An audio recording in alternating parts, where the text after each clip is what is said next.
Hello, everybody. It is debate night in America. I'm David Schuster in Lebanon, Connecticut. This is a Quick Hits News special report. We are broadcasting to you over the HAPS app, live broadcasting. You're looking below at two of the debate co-chairs in Nashville, Tennessee at the Curb Event Center, where in just a half an hour, President Trump and Vice President Biden will square off for their final presidential debate. It has been a remarkable day in the world of politics. We're going to get to that in just a second.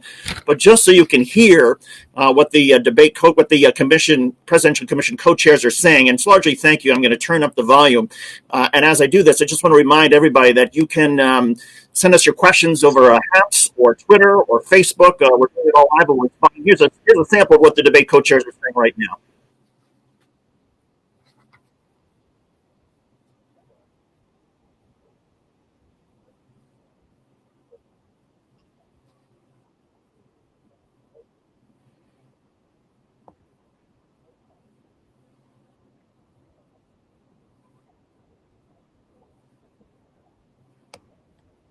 All right, so they're talking about the logistics involved because of COVID-19. Here's a little bit about what's happening at the campus of Belmont University. Everybody who was participating in this debate, whether President Trump, Joe Biden, their staff, or even the media, or even people who are going to sit essentially in the gallery, and there's only about 60 or 70 chairs spaced 6 feet apart. Everybody had to take a COVID test 2 days ago, and people who tested positive, they were not allowed in. I believe there was a member of the media who tested positive, but in any case, people who then tested negative, they were given special armbands, which enabled them to actually get into this particular hall. By the way, this is a basketball arena where this debate is happening. This was built. This is called the Curb Event Center in Nashville, Tennessee, on the campus of Belmont University. It was named after Michael Curb, who was essentially the benefactor of this facility. He was the lieutenant governor of California many years back and gave tens of millions of dollars to help build this facility.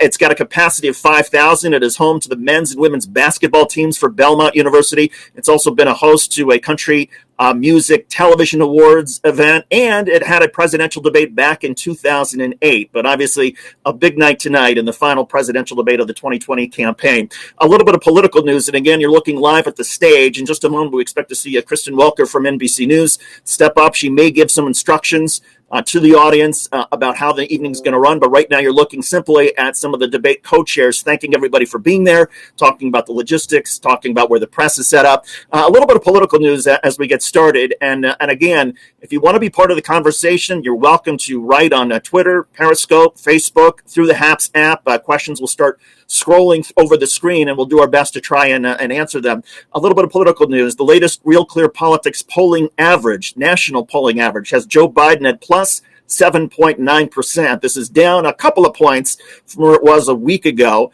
The state-by-state battleground polls are also very interesting. I'm going to read you all the states that Donald Trump won in 2016. Not all of them, but the battleground states that he won in 2016. And here are the numbers. Wisconsin, Biden plus 4.6. Florida, Biden plus 2.1. North Carolina, Biden plus 1.8. Pennsylvania, Biden plus 4.9. Ohio, Trump plus 0.6. Iowa, Biden plus 0.8. Georgia, Biden plus 1.2. Michigan, Biden plus 7.8. Texas, Trump plus 4.0. Arizona, Biden plus 3.2. So when you hear the media and a lot of the Democrats starting to murmur about, is this a potential landslide, it's going to depend on the polls and whether the polls are accurate in terms of their models for predicting what kind of turnout, what kind of demographics are going to be not only showing up on election day, but what are the demographics, who are the people who've been casting these early ballots. There was just a poll out of Texas, for example, which found that by 2-1, people who are voting by mail or absentee ballots were going for Joe Biden. People who were simply going to early polling locations, it was 48-46 to Joe Biden. People who intended to actually cast a vote on election day was 64-34 for President Trump. A lot of states wait until election day before they actually count the early votes and the absentee ballots. Some states are allowed to start counting them literally already. But you can understand why there's a lot of confusion and worry about the numbers that are going to roll in. But again, and also some concern about the polls that are out tonight regarding, are they accurate? Do they in fact have the right models to predict where this race is now just 12 days before this election day? Again, you're looking at a live picture of the two debate chairs on the campus of Belmont College in Nashville, Tennessee at the Curb Event Center. In just a couple of minutes, we're going to be speaking, hopefully, with Lisa Donnelly. She is a sketch artist that many of you on HAPS may be familiar with. She sketches debates and events and explains as she's doing it why she's doing it. We hope to have her as part of the broadcast.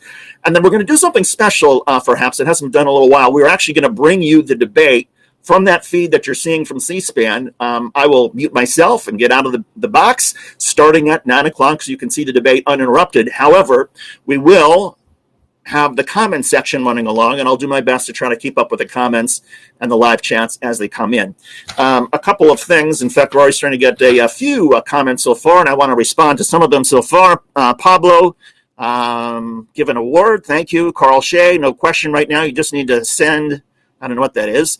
Mark Goldman, looking great. Thanks, Mark. Good to be with you. Peter Bittner, this is amazing. The balloons are a nice touch. Well, thank you. I decided, Peter, that this would be essentially the HAPS Quick Hits News Election Center, and because we're in lockdown like a lot of other families who have somebody in their family who's vulnerable to COVID-19 or has an underlying issue, so what can I do to try to decorate? And I thought, well, we've got some kids' balloons. Let's put up the red, white, and blue balloons and give it a little festive atmosphere. And besides, even if it doesn't essentially go with the purple tie, purple, of course, for neutrality, purple states, if you combine blue and red, you get purple. But in any case, the whole idea was, well, you often find balloons at a circus, and maybe if tonight is another circus, maybe the balloons would be appropriate.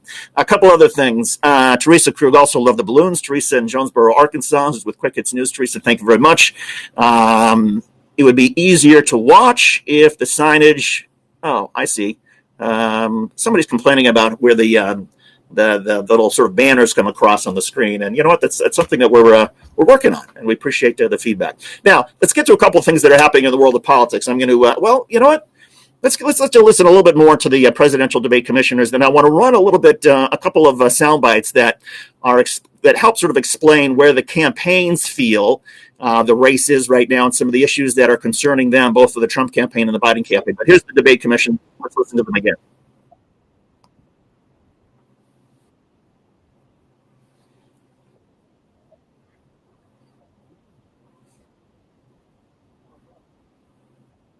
This is the president of Belmont University.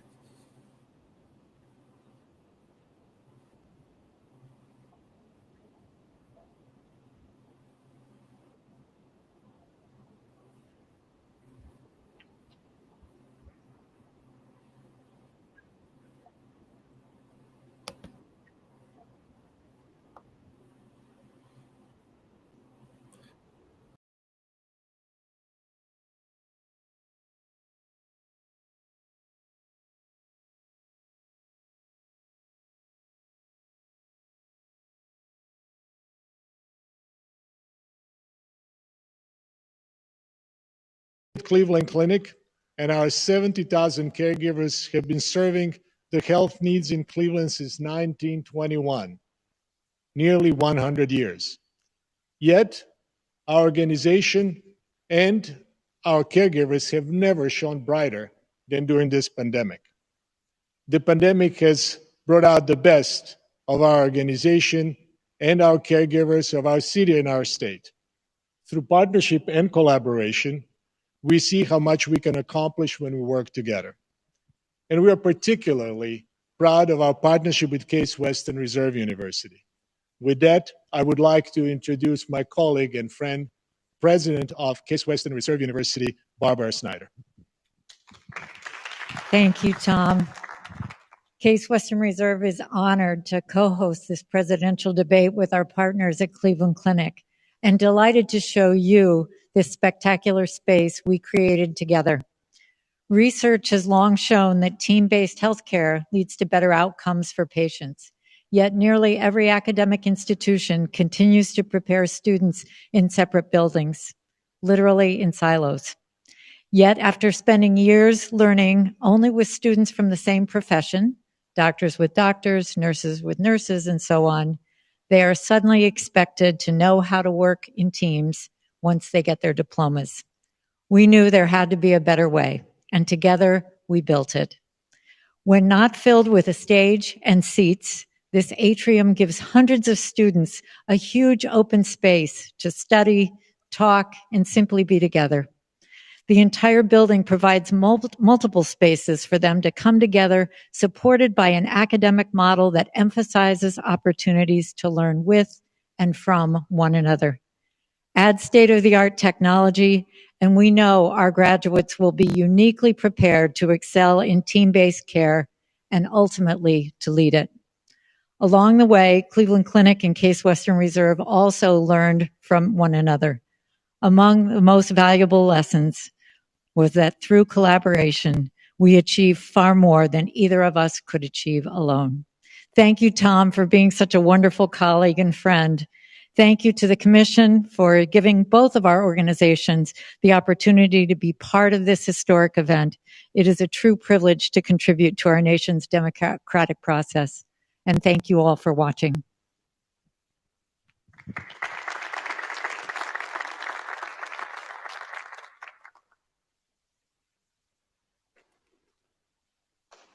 Thank you, Tom and Barbara, very much. Most valuable player award for this evening goes to Toby Cosgrove. We couldn't have done it without you. Thank you.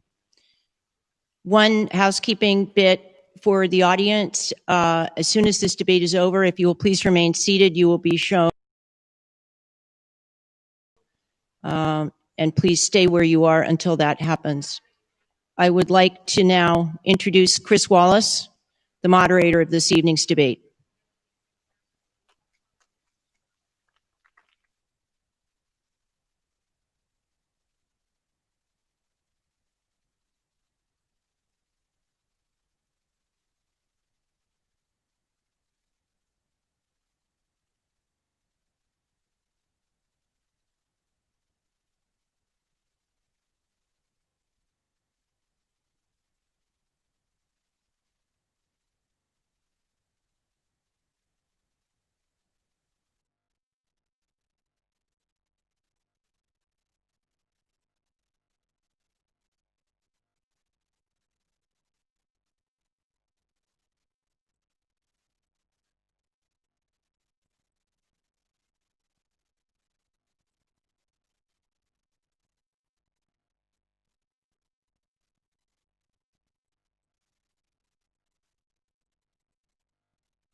will be sketching tonight.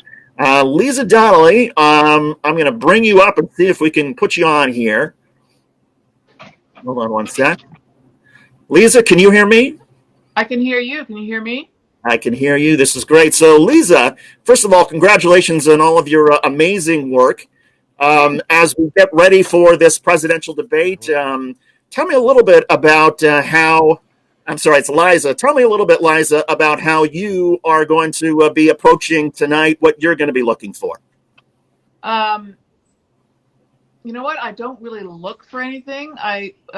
Well, I do sometimes, but I'm trying to just draw the candidates as I see them in my cartoon Good style. evening from the Health Education Campus of Case Western Reserve University. And add some commentary. Add what they're doing.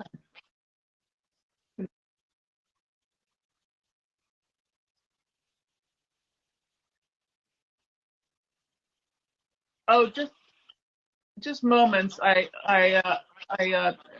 draw the candidates, and as they're talking to each other, and I pull out sound bites from the candidates, and it takes moments, really, maybe 4 minutes to do a drawing.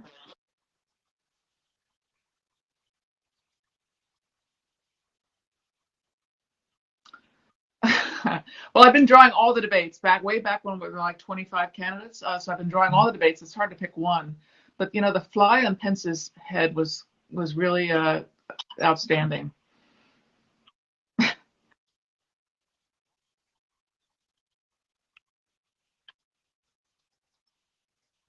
I did. Well, usually, yeah, no, usually I don't editorialize much with my drawings at all in this case in live drawing. But with that one, I couldn't resist. So, as soon as I saw the fly on Pence's head, and I did see it because I'm looking up and down all the time. As soon as I saw the fly there, I was like, I knew immediately that is what everybody's going to be talking about the next day or that evening. So I made a kind of a funny comment about it in a drawing. You'd have to see it. I can't really recreate it verbally. Yeah.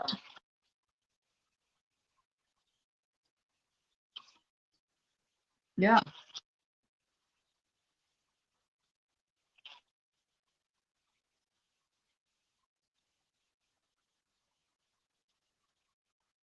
That's a tough question. Just observe. Be sure you observe closely. You can exaggerate the candidates, but it has to be based on reality in some way. Um, and that's what I do. So yeah, and also people can see my drawings on Twitter too. I'll be posting them as I do them on my Twitter account, which is @LizaDonnelly.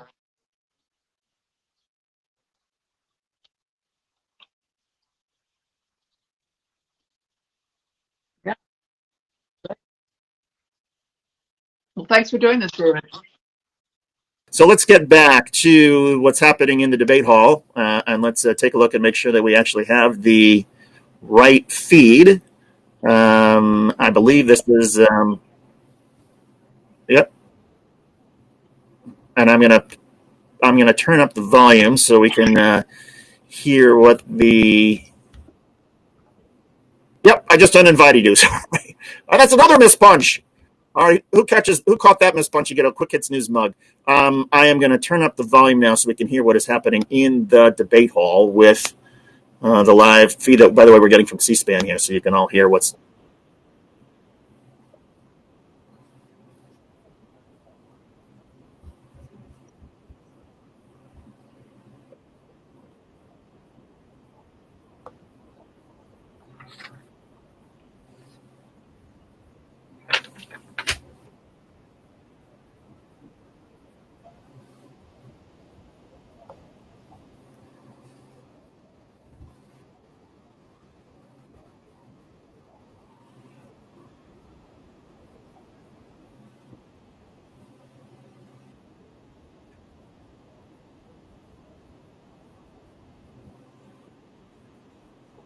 All right, I'm going to turn down the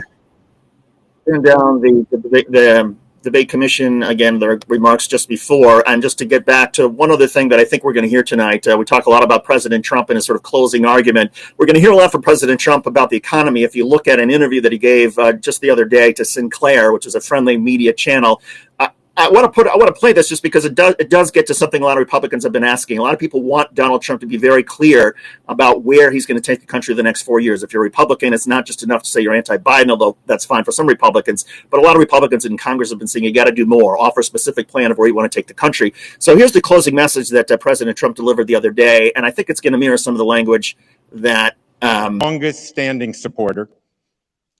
For the past 32 years, the Judy and Peter Bloom Kovler Foundation has given its trust to the nonpartisan work of the Commission, and we are deeply grateful for their generous contribution to this year's debates.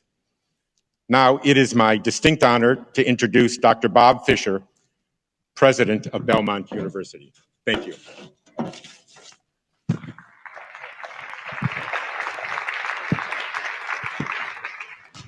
You. Hey, Frank. How are you? Thank you. Thank you, and good evening, everyone. Tonight's a night to celebrate America, but if you're Belmont, it's a night to just express gratitude and thankfulness for all that's been done and the opportunities that we've been given. I want to thank the Commission for your support. Janet Brown, thank you. Thank you to the co-chairs. Thank you so much. You know, it's one thing to be a partner when times are kind of easy. It's amazing when times get tough. That's when real partnerships get formed that stick. And this has been a bonding experience. So thank you so much to the Commission. Thank you to HCA Healthcare. They're the ones that have given you all these tests and have made sure that everybody here tonight is safe. Their goal was to make this the safest place in America tonight, along with the Secret Service, who I also want to thank, and Metro Police, who I want to thank. All together have made this the safest place in America tonight. I'm so grateful for that. Thank you, Mayor Cooper, for your support. Thank you, Governor Lee. Thank you to the Nashville Convention and Visitors Corporation and the Nashville Chamber of Commerce, all of you. But most of all, I just want to say a heartfelt thank you to the students of Belmont University for sharing their campus with you, all of you this week. This has been a complicated and unusual semester, to say the least. I want to thank the Ryman Hospitalities Corporation for taking several hundred of our students and letting them stay overnight last night and through the day today. I was worried the students would be complaining about that. Actually, they say they don't want to come back. They have a water park out there, and all, but we're going to get them back. But our students have embraced the challenge of living safely together, and we simply couldn't have done that without them. You're probably wondering who these two people are that are standing here beside me. Well, this is Molly Deakins, and this is Kendra Turner. They co-chaired the student volunteer group of 250 students who made this thing happen here at Belmont University, and I'm so grateful to them. Thank you, and thank all the Belmont volunteers for what you've done here. And finally, I have to say this. I've prayed enough about this happening that it'd be totally disingenuous if I didn't say thank you, God, that this is about to happen. God bless America. Thank you.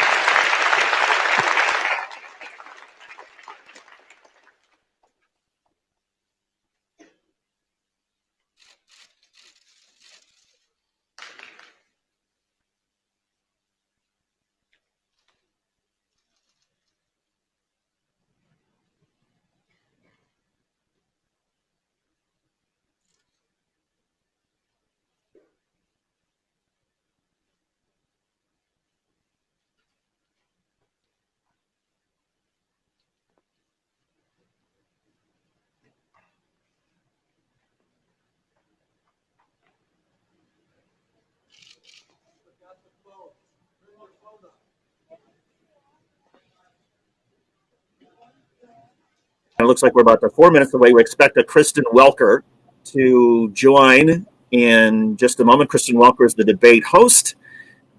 She is going to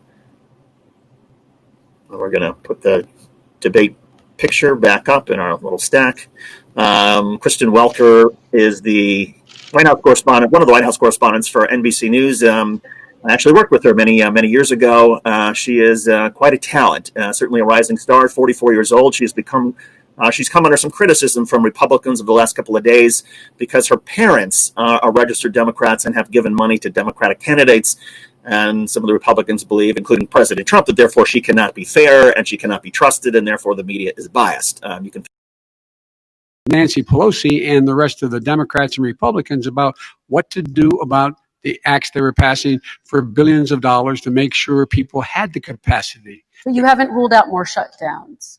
Well, no, I'm not shutting down the name, but there are, look, you need standards. The standard is if you have a reproduction rate in a community that's above a certain level, everybody says, slow up, more social distancing, do not open bars and do not open gymnasiums, do not open until you get this under control, under more control. But when you do open, give the people the capacity to be able to open and have the capacity to do it safely. For example, schools, they need a lot of money to be open. They need to deal with ventilation systems. They need to deal with smaller classes, more teachers, more pods. And he's refused to support that money, or at least up to now. Let's talk about schools. President Trump, I think we have to respond, if I might. Please, and then I have a follow-up. Thank you, and I appreciate that. All he does is talk about shutdowns, but forget about him. His Democrat governors, Cuomo in New York, you look at what's going on in California, you look at Pennsylvania, North Carolina, Democrats all, they're shut down so tight and they're dying. They're dying. And he supports all these people. All he talks about is shutdowns. No, we're not going to shut down, and we have to open our schools. And it's like, as an example, I have a young son. He also tested positive. By the time I spoke to the doctor the second time, he was fine. It just went away. Young people, I guess it's their immune system. Let me follow up with you, President Trump. You've demanded schools open in person and insist they can do it safely. But just yesterday, Boston became the latest city to move its public school system entirely online after a coronavirus spike. What is your message to parents who worry that sending their children to school will endanger not only their kids, but also their teachers and families? I want to open the schools. The transmittal rate to the teachers is very small, but I want to open the schools. We have to open our country. We're not going to have a country. You can't do this. We can't keep this country closed. This is a massive country with a massive economy. People are losing their jobs. They're committing suicide. There's depression, alcohol, drugs at a level that nobody's ever seen before. There's abuse, tremendous abuse. We have to open our country. You know, I've said it often. The cure cannot be worse than the problem itself. And that's what's happening. And he wants to close down. He'll close down the country if one person in our massive bureaucracy says we should close it down. Vice President Biden, your response. Simply not true. We ought to be able to walk and chew gum at the same time. We ought to be able to safely open, but they need resources to open. You need to be able to, for example, if you're going to open a business, have social distancing within the business. You need to have, if you have a restaurant, you need to have plexiglass dividers so people cannot infect one another. You need to be in a position where you can take testing rapidly and know whether a person is in fact infected. You need to be able to trace. You need to be able to provide all the resources that are needed to do this. And that is not inconsistent with saying that we're going to make sure that we open safely. And by the way, all you teachers out there, not that many of you are going to die, so don't worry about it. Come on. President Trump, let me follow up with you quickly. By the way, I will say this. If you go and look at what's happened to New York, it's a ghost town. It's a ghost town. And when you talk about plexiglass, these are restaurants that are dying. These are businesses with no money. Putting up plexiglass is unbelievably expensive. And it's not the answer. I mean, you're going to sit there in a cubicle wrapped around with plastic. These are businesses that are dying, Joe. You can't do that to people. You just can't. Take a look at New York and what's happened to my wonderful city for so many years. I loved it. It was vibrant. It's dying. Everyone's leaving New York. Take a look at what New York has done in terms of turning the curve down in terms of the number of people dying. And I don't look at this in terms of the way he does. Blue states and red states. They're all the United States. And look at the states that are having such a spike in the coronavirus. They're the red states. They're the states in the Midwest. They're the states in the upper Midwest. That's where the spike is occurring significantly. But they're all Americans. They're all Americans. And what we have to do is say, wear these masks, number one.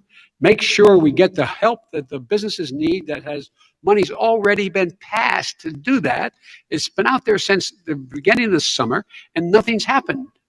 President, New York has lost more than 40,000 people, 11,000 people in nursing homes. President Trump, when you say spike, take a look at what's happening in Pennsylvania, where they've had it closed. Take a look at what's happening with your friend in Michigan, where her husband's the only one allowed to do anything. It's been like a prison.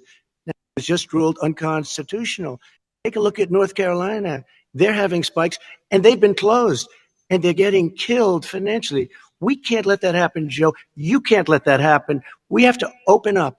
And we understand the disease. We have to protect our seniors. We have to protect our elderly. We have to protect especially our seniors with heart problems and diabetes problems. And we will protect them. We have the best testing in the world by far. That's why we have so many cases. Let me follow up with you before we move on to our next section. President Trump, this week you called Dr. Anthony Fauci, the nation's best-known infectious disease expert, quote, a disaster. You described him and other medical experts as, quote, idiots. If you're not listening to them, who are you listening to? I'm listening to all of them, including Anthony. I get along very well with Anthony. But he did say, don't wear masks. He did say, as you know, this is not going to be a problem. I think he's a Democrat, but that's okay. He said it's not going to be a problem. We are not going to have a problem at all. When Joe says that, I said, Anthony Fauci said, and others, and many others, and I'm not knocking him a lot. Nobody knew. Look, nobody knew what this thing was. Nobody knew where it was coming from, what it was. We've learned a lot. But Anthony said, don't wear masks. Now he wants to wear masks. Anthony also said, if you look back, exact words, here's his exact words. There's no problem. This is going to go away soon. So he's allowed to make mistakes. He happens to be a good person. Vice President Biden, your response quickly, and then we're going to move on to the next section. My response is that think about what the president knew in January and didn't tell. Told this was a serious virus that spread in the air, and it was much worse than the flu. He went on record and said to one of your colleagues, recorded, that in fact he knew how dangerous it was, but he didn't want to tell us. He didn't want to tell us because he didn't want us to panic. He didn't want us. Americans don't panic. He panicked. But guess what? In the meantime, we found out in the New York Times the other day that, in fact, his folks went to Wall Street and said this is a really dangerous thing. And a memo out of that meeting, not from his administration, but from some of the brokers, said sell short because we got to get moving. It's a dangerous problem. Well, this is I'm going to give you 30 seconds to respond, and then we're going to move on. I don't know. Somebody went to Wall Street. You're the one that takes all the money from Wall Street. I don't take it. You have raised a lot of money, tremendous amounts of money. And every time you raise money, deals are made. You know, I could raise so much more money as president and as somebody that knows most of those people. I could call the heads of Wall Street, the heads of every company in America. I would blow away every record, but I don't want to do that because it puts me in a bad position. And then you bring up Wall Street. You shouldn't be bringing up Wall Street because you're the one that takes the money from Wall Street, not me.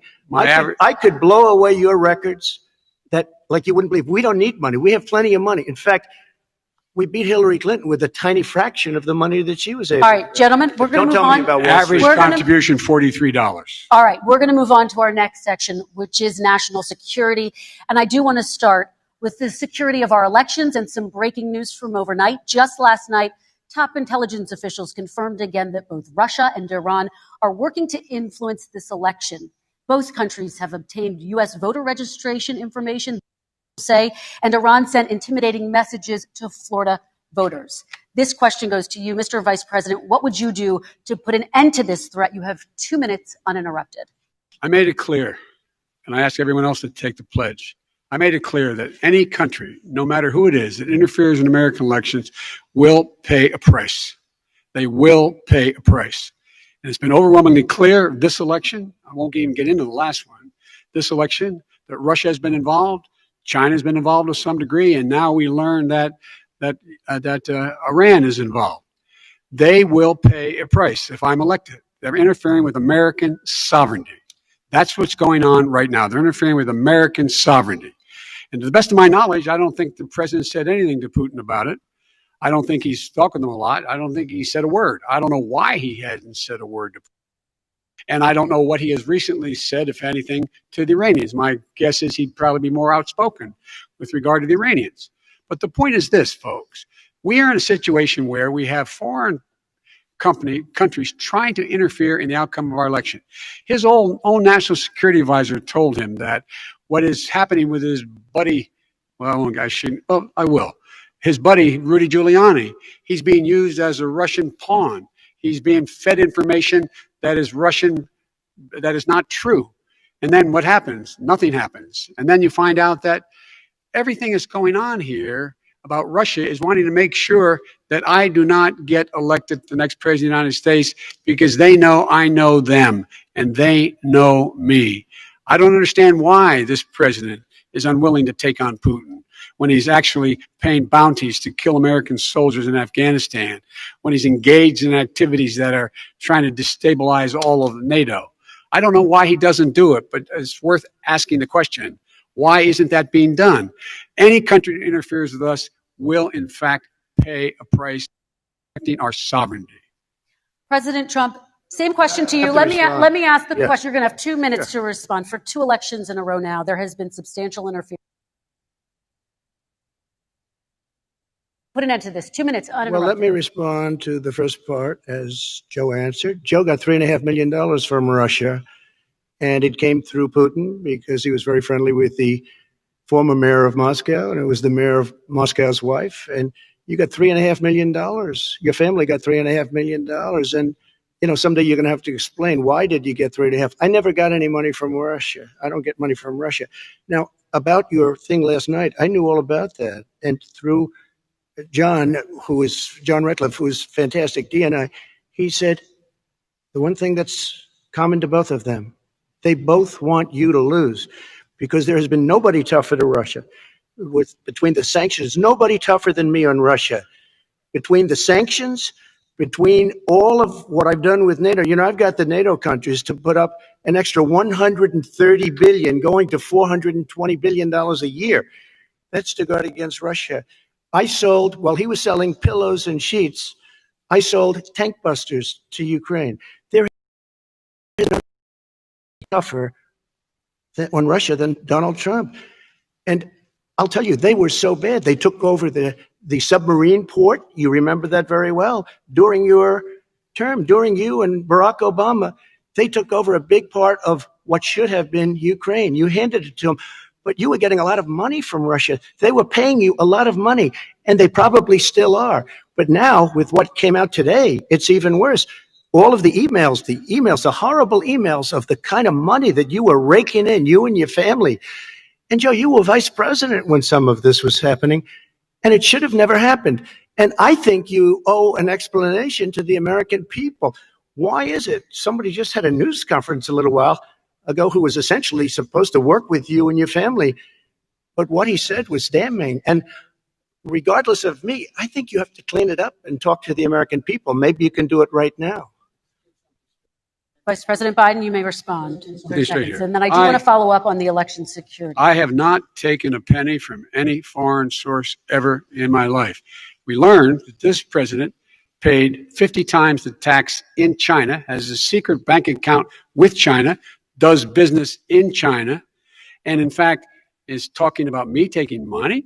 I have not taken a single penny from any country whatsoever, ever. Number one. Number two, this is a president, I have released all of my tax returns, 22 years. Go look at them. 22 years of my tax return. You have not released a single solitary year of your tax return. What are you hiding? Why are you unwilling? The foreign countries are paying you a lot. Russia is paying you a lot.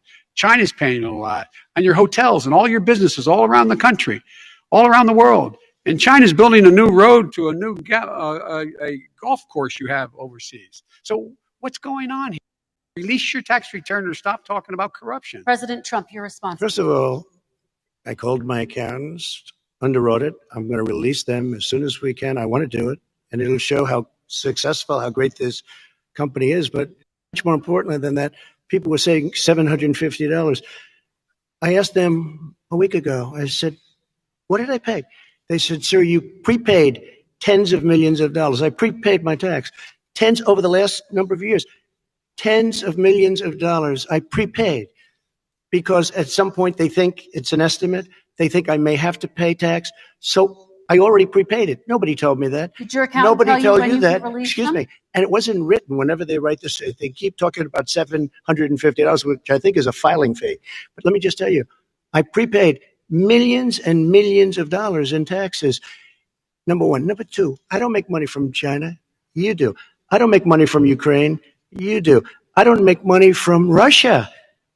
You made $3.5 million, Joe, and your son gave you. They even have a statement that we have to give 10% to the big man. You're the big man, I think. I don't know, maybe you're not, but you're the big man, I think.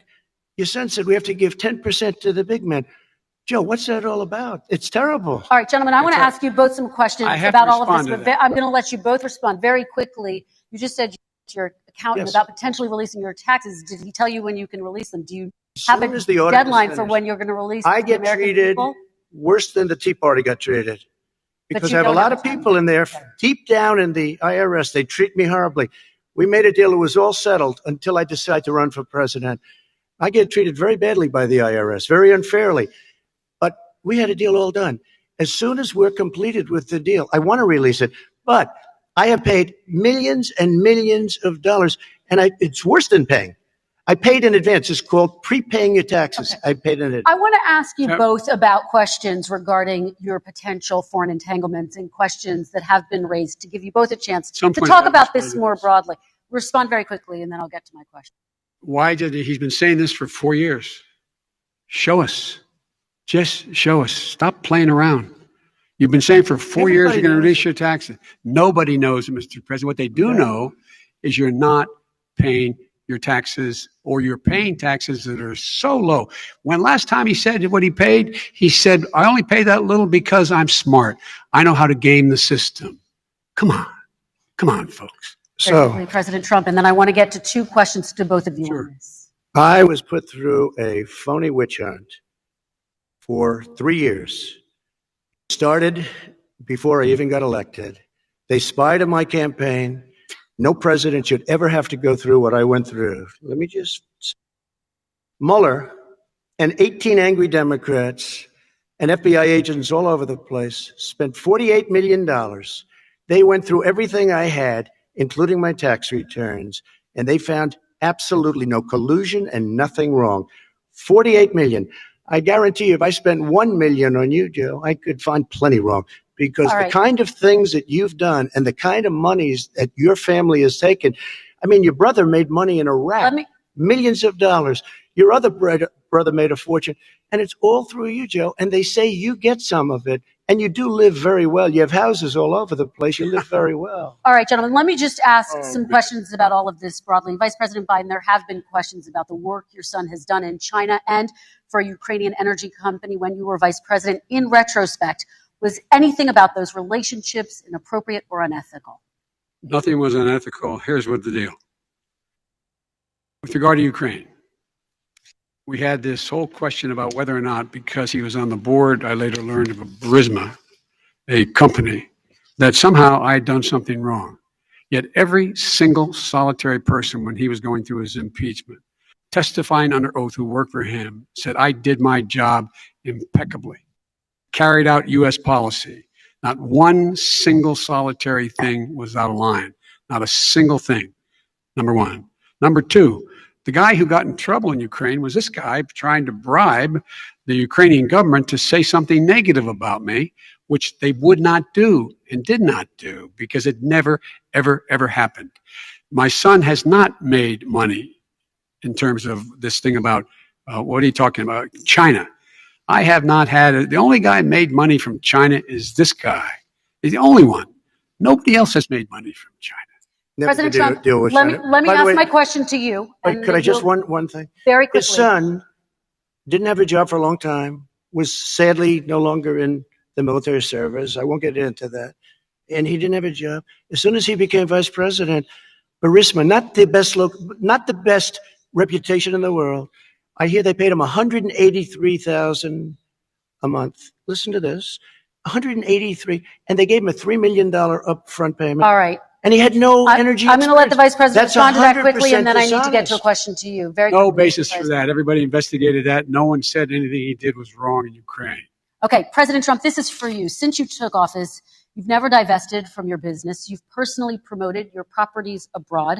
A report this week, which was referenced, does indicate that your company has a bank account in China. So how can voters know that you don't have any foreign conflicts of interest? I have many bank accounts, and they're all listed, and they're all over the place. I mean, I was a businessman doing business. The bank account you're referring to, which is everybody knows about it, it's listed. The bank account was in 2013.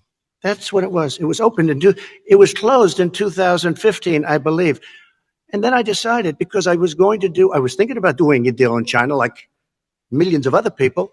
I was thinking about it, and I decided I'm not going to do it. Didn't like it. I decided not to do it. Had an account open, and I closed it. Okay. Excuse me. And then, unlike him, where he's vice president and he does business, I then decided to run for president after that. That was before. So I closed it before I even ran for president, let alone became president. Big difference. He is the vice president of the United States, and his son, his brother, and his other brother are getting rich. They're like a vacuum cleaner. They're sucking up money every President Trump, place he thank you. goes. We do Not need to true. move on. I do want to ask you, Vice President Biden, about China. Let's talk about China more broadly. Of course, President Trump has said that they should pay for not being fully transparent in regards to the coronavirus. If you were president, would you make China pay? And please be specific. What would that look like? What I'd make China do is play by the international rules, not like he has done. He has caused the deficit of China to go up, not down, with China, up, not down. We are making sure that in order to do business in China, you have to give all your intellectual property. You have to have a partner in China that's 51%. We would not do that at all, number one. Number two, we're in a situation where China would have to play by the rules internationally as well. When I met with Xi, when I was still vice president, he said we're setting up air identification zones in the South China Sea. You can't fly through them. I said we're going to fly through them. We just flew B-52, B-1 bombers through it. We're not going to pay attention. They have to play by the rules. And what's he do? He embraces guys like the thugs like in North Korea and Chinese president and Putin and others, and he pokes his finger in the eye of all of our friends, all of our allies. We make up we're 25% of the world's economy. We need to be having the rest of our friends with us saying to China, these are the rules. You play by them or you're going to pay the price for not paying by them economically. That's the way I will run it. And that's what we did in upholding steel tariffs and a range of other things when we were president and vice president.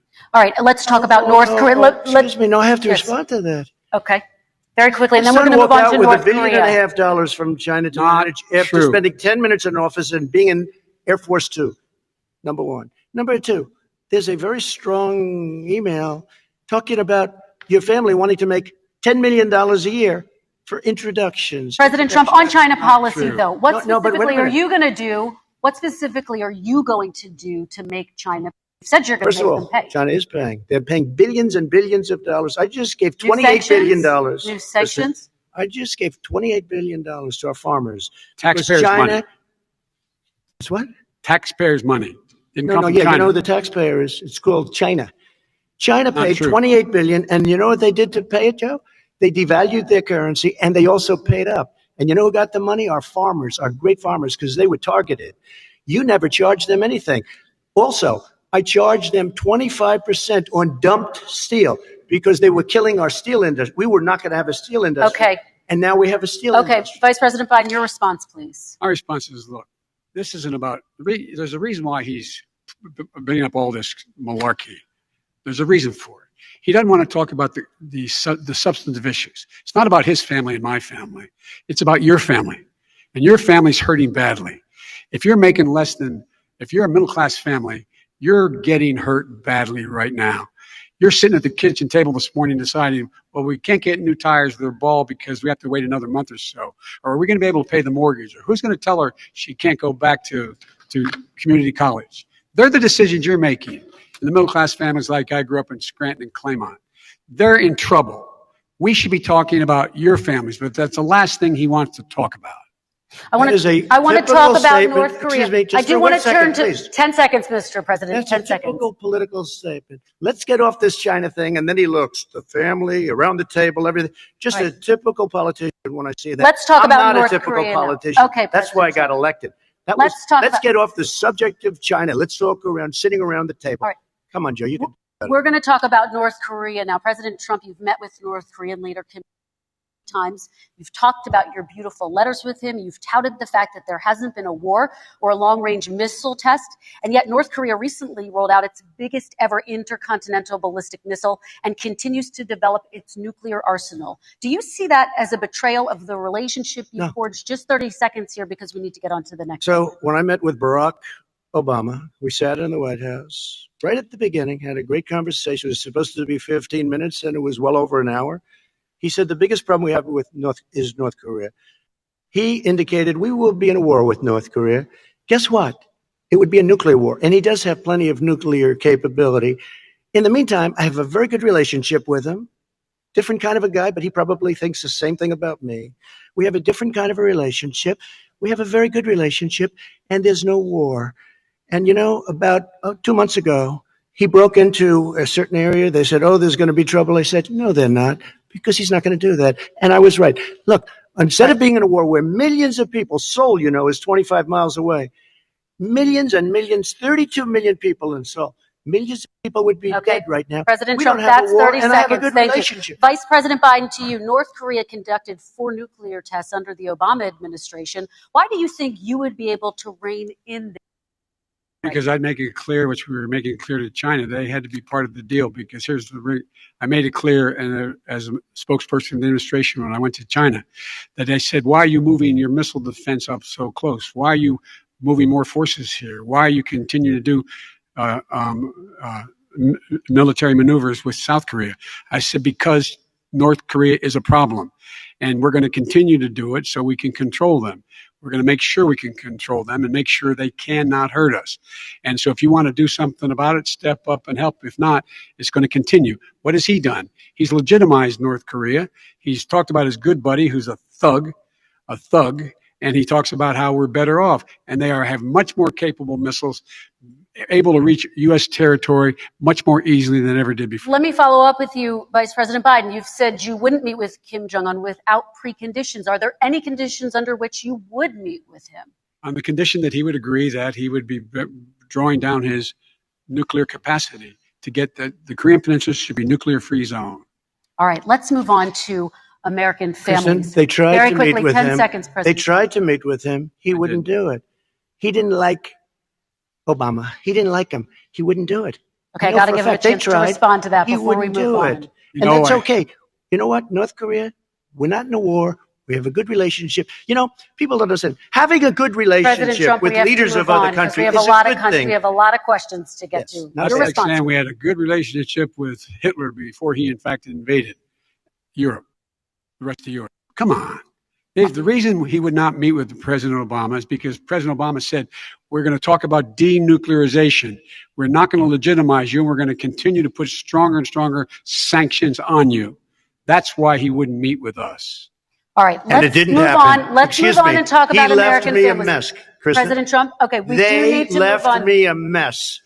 North Korea was a mess. We And need in fact, to if move on you so that remember we the can first get to all 2 or of our 3 other months, questions tonight, there was a President very Trump. dangerous period in my first 3 months before we sort of worked things out a little bit. Okay. There was a they left us a mess. And Obama would be, I think, the first to say it was the single biggest problem he thought that our country. Okay, let's move on to American families and the economy. One of the issues that's most important to them is healthcare, as you both know. Today, there was a key vote on a new Supreme Court Justice, Amy Coney Barrett, and healthcare is at the center of her confirmation fight. Over 20 million Americans get their health insurance through the Affordable Care Act. It's headed to the Supreme Court, and your administration, Mr. President, is advocating for the court to overturn it. If the Supreme Court does overturn that law, those 20 million Americans could lose their health insurance almost overnight. So what would you do if those people have their health insurance taken away? You have 2 minutes uninterrupted. Sure. First of all, I've already done something that nobody thought was possible. Through the legislature, I terminated the individual mandate. That is the worst part of Obamacare, as we call it. The individual mandate where you have to pay a fortune for the privilege of not having to pay for bad health insurance. Now it's in court because Obamacare is no good. But then I made a decision, run it as well as you can to my people, great people. Run it as well as you can. I could have gone the other route and made everybody very unhappy. They ran it. Premiums are down, everything's down. Here's the problem. No matter how well you run it, it's no good. What we'd like to do is terminate it. We have the individual mandate done. I don't know if it's going to work. If we don't win, we will have to run it, and we'll have Obamacare, but it'll be better run. But it no longer is Obamacare, because without the individual mandate, it's much different. Pre-existing conditions will always stay. What I would like to do is a much better healthcare, much better, will always protect people with pre-existing. So I'd like to terminate Obamacare, come up with a brand new, beautiful healthcare. The Democrats will do it because there'll be tremendous pressure on them, and we might even have the House by that time. And I think we're going to win the House, okay? You'll see, but I think we're going to win the House.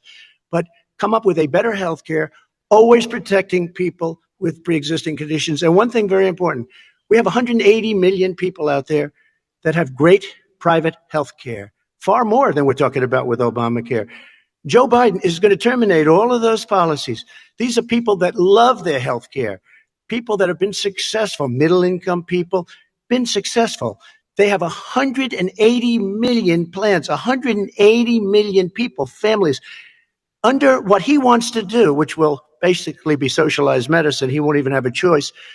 They want to terminate 180 million plans. We have done an incredible job on health care, and we're going to do even better. Okay, Let me Vice respond. President Biden, yes, this is for you. Your healthcare plan calls for building on Obamacare. So my question is, what is your plan if the law is ruled unconstitutional by the Supreme Court? You have 2 minutes uninterrupted.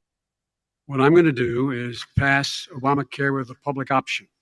It'll become Biden care. The public option is an option that says that if you, in fact, do not have the wherewithal to qualify for Medicaid and you do not have the wherewithal in your state to get, you automatically provide insurance.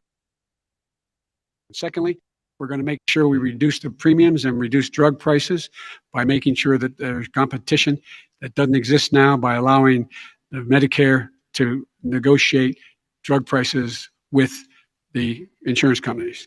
Thirdly, the idea that I want to eliminate private insurance, the reason why I had such a fight with 20 candidates for the nomination was I support private insurance. That's why I didn't. Not one single person with private insurance would lose their insurance under my plan, nor did they under Obamacare. They did not lose their insurance unless they chose they wanted to go to something else. Lastly, we're going to make sure we're in a situation that we actually protect pre-existing. There's no way he can protect pre-existing conditions. None. Zero. You can't do it in the ether. He's been talking about this for a long time. He's never come up with a plan. I guess we're going to get the pre-existing condition plan the same time we get the infrastructure plan that we've been waiting since 17, 18, 19, and 20. The fact, I still have a few more minutes. I know you're getting anxious. The fact is that he's already cost the American people, because of his terrible handling of the COVID virus and the economic spillover, 10 million people have lost their private insurance. And he wants to take away 22 million more people who have it under Obamacare, and over 110 million people with pre-existing conditions. And all the people from COVID are going to have pre-existing conditions. What are they going to do? I have a follow-up for you, Vice President Biden. It relates to something that President Trump said. He's accusing you of wanting socialized medicine. What do you say to people who have concerns that your health care plan, which includes a government insurance option, takes the country one step closer to a healthcare system run entirely by the government? What's I your say response it's to that? ridiculous. It's like saying that, we're the idea that the fact that there's a public option to choose, that makes it a socialist plan. Look, the difference between the president, I think healthcare is not a privilege, it's a right. Everyone should have the right to have affordable healthcare.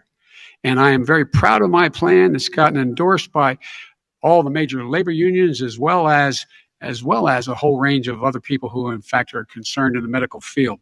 This is something that's going to save people's lives, and this is going to give some people an opportunity, an opportunity to have health care for their children.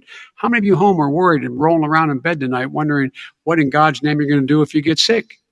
Because you've lost your home insurance, your health insurance, your company's gone under.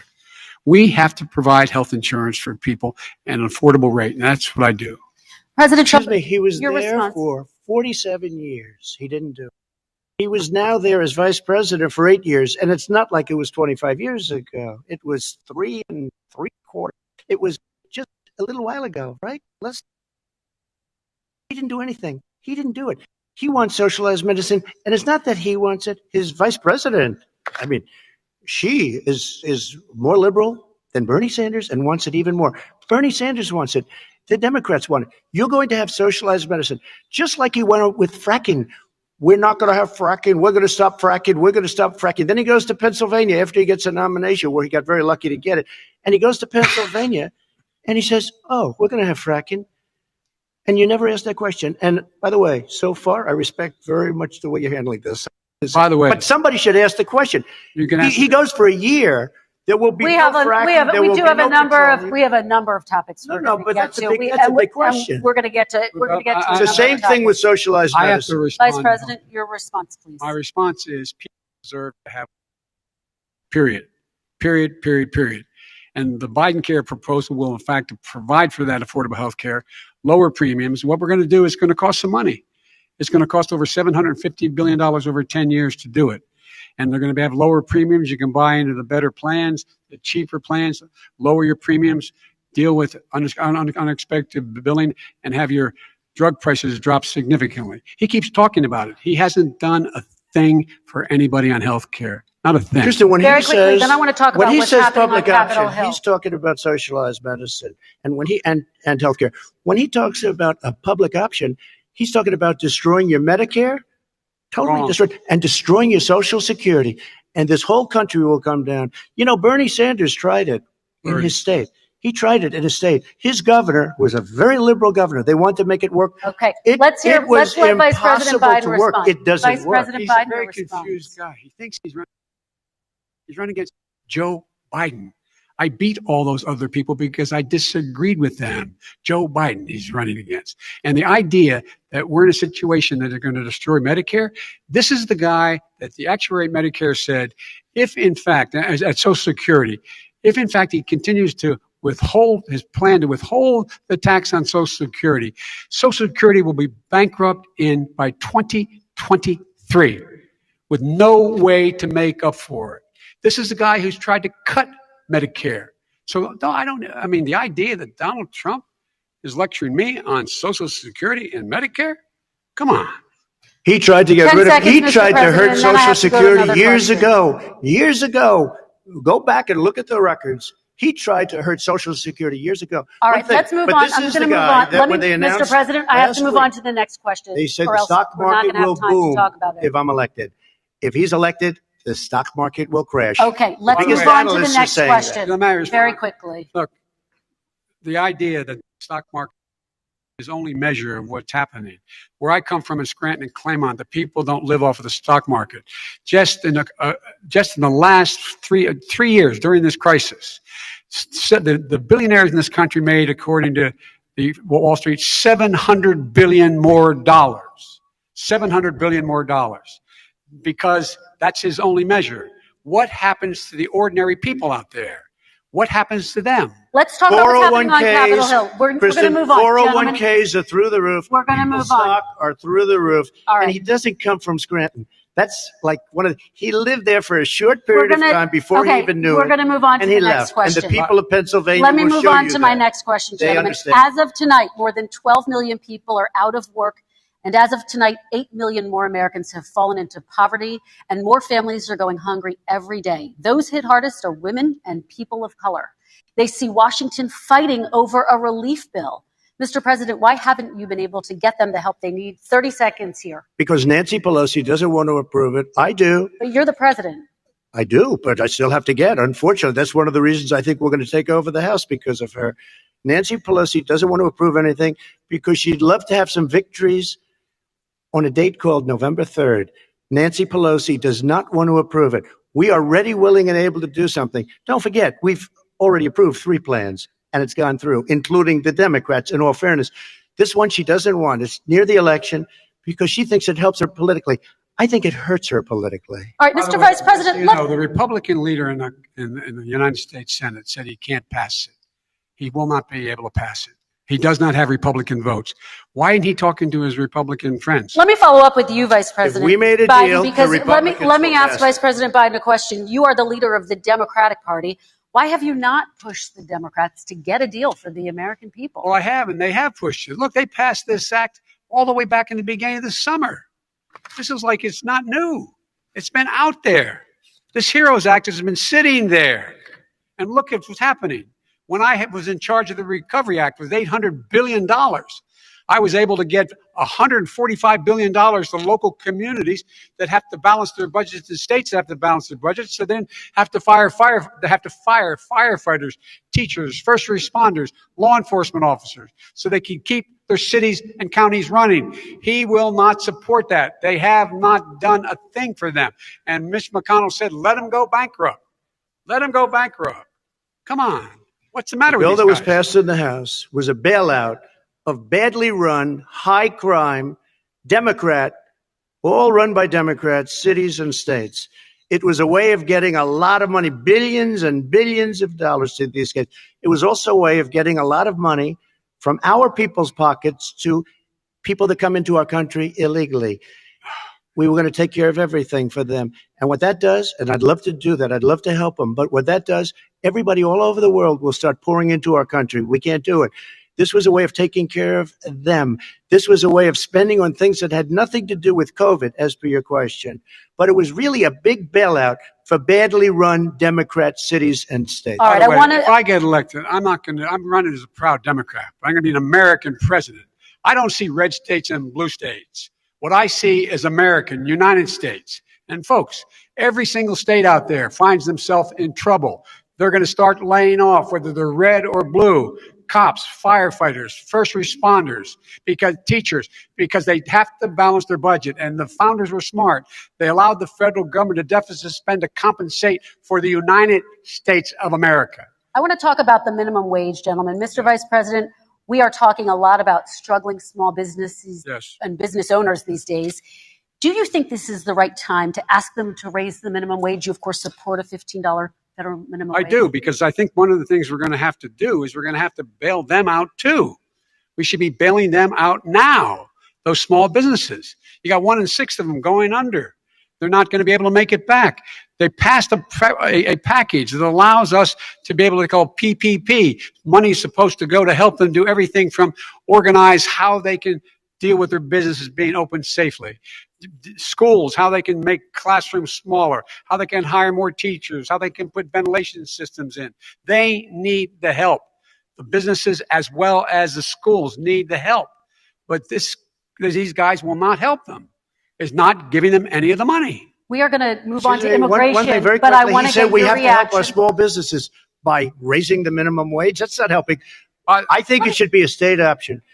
Alabama is different than New York. New York is different from Vermont. Every state is different. It should be a state option. You said very we have recently. to help. It's very important. We have to help our small businesses. You How said- are you helping your small businesses when you're forcing wages? What's going to happen, and what's been proven to happen, is when you do that, these small businesses fire many of their employees. You said Not very true, recently you would by the way. consider raising the federal Say minimum it. wage to $15 Say an it. hour. You said recently you would consider raising the federal minimum wage to What I $15 an really hour. Is like, that still the case? and I would consider it to an extent, but In a what I second really like, administration? in a second administration, but not to a level that's going to put all these businesses out of business. It should be a state option. Look, I've lived in different places. I know different places. They're all different. Some places, $15 is not so bad. In other places, other states, $15 would be Okay, President ruinous. Trump, thank you. Quick No response, one Vice should President work Biden. 2 jobs, 1 job, be below poverty. People are making $6, $7, $8 an hour. These first responders, we all clap for as they come down the street because they've allowed us to make it. What's happening? They deserve a minimum wage of $15. Anything below that puts you below the poverty level. And there is no evidence that when you raise the minimum wage, businesses go out of business. That is simply not true. We're going to talk You all about saw- immigration. We're going to talk about immigration now, gentlemen. And we're going to talk about families within this context. Mr. President, your administration separated children from their parents at the border, at least 4,000 kids. You've since reversed your zero tolerance policy, but the United States can't locate the parents of more than 500 children. So will these families ever be reunited? Children are brought here by coyotes and lots of bad people, cartels, and they're brought here, and they used to use them to get into our country. We now have as strong a border as we've ever had. We're over 400 miles of brand new wall. You see the numbers, and we let people in, but they have to come in legally, and they come in through But merit. how will you reunite these kids with their families, Let me just tell you, Mr. they President? built cages. You know, they used to say, I built the cages. And then they had a picture in a certain newspaper, and it was a picture of these horrible cages. And they said, look at these cages. President Trump built them. And then it was determined they were built in 2014. That was him. Do you They have a built plan to cages. reunite the kids? Yes, with we're their working on families? it we're trying very hard. But a lot of these kids come out without the parents. They come over through cartels and through coyotes and through gangs. Vice President Biden, let me bring you into this 525 conversation.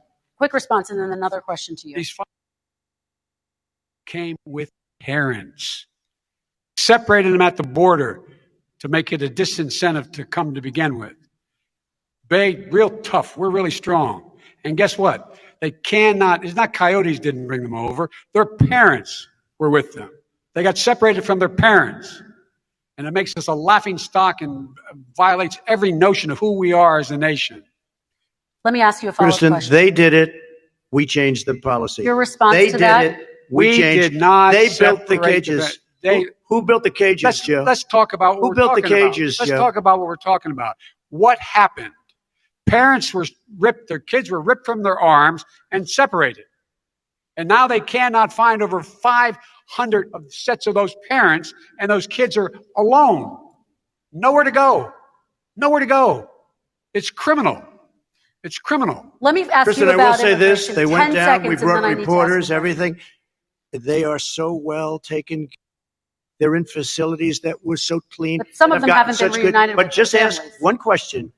Who built the cages? I'd love you to ask him that. Who built the cages? Let me ask about your immigration policy, Mr. Vice President. The Obama administration did fail to deliver immigration reform, which had been a key promise during the administration. It also presided over record deportations as well as family detentions at the border before changing course. So why should voters trust you with an immigration?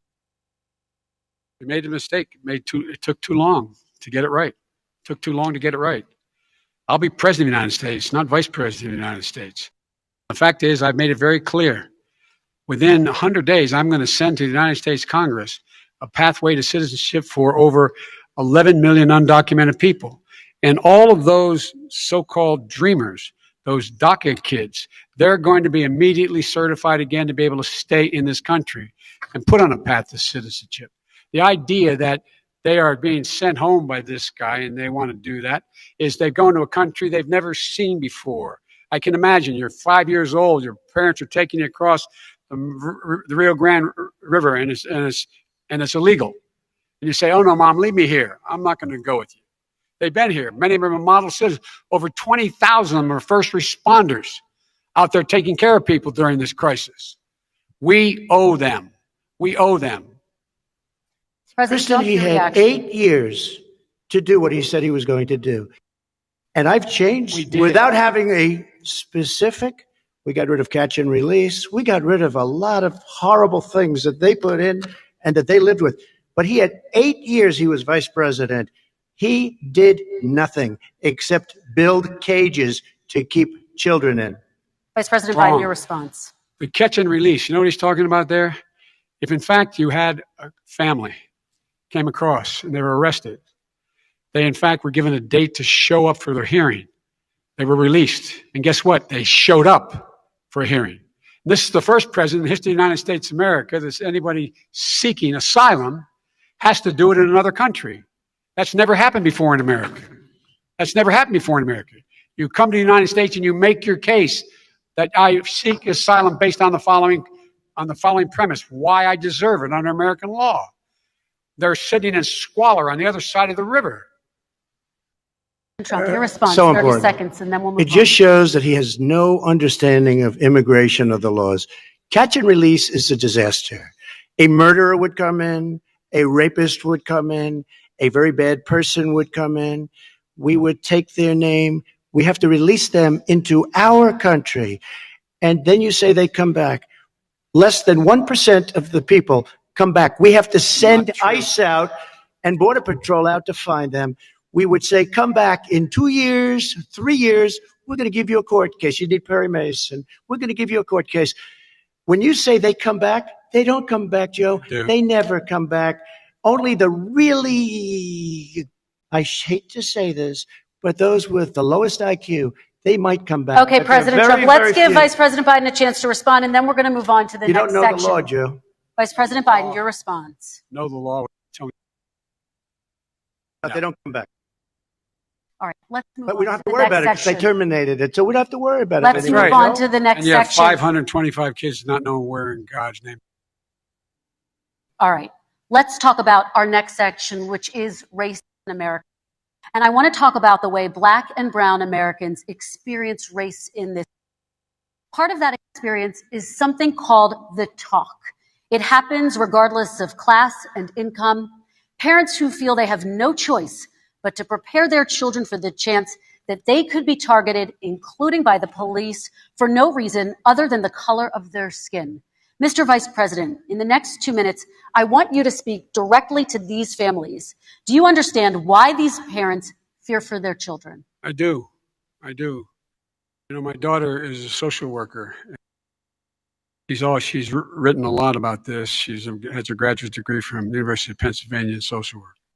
And you know, one of the reasons why I ended up working on the east side of Wilmington, Delaware, which is 90% African American, was to learn more about what was going on. I never had to tell my daughter, if she's pulled over, make sure she puts for a traffic stop, put both hands on top of the wheel and don't reach for the glove box because someone may shoot you. But a black parent, no matter how wealthy or how poor they are, has to teach their child, when you're walking down the street, don't have a hoodie on when you go across the street.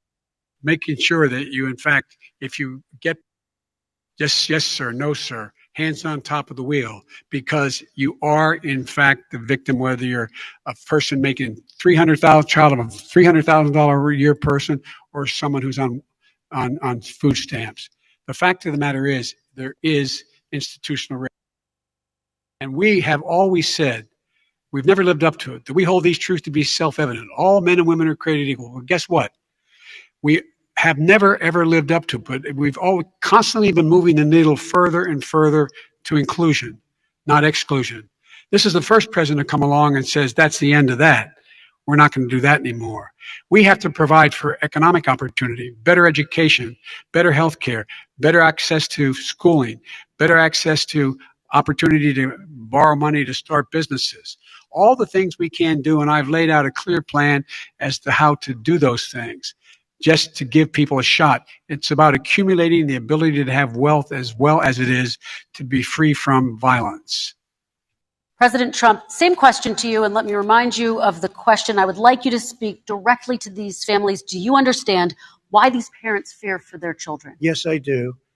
And again, he's been in government 47 years. He never did a thing except in 1994 when he did such harm to the black community. And they were called, and he called them super predators. And he said that. He said it, super predators. And they have never lived that down. 1994, your crime bill, the super predators. Nobody has done more for the black community than Donald Trump.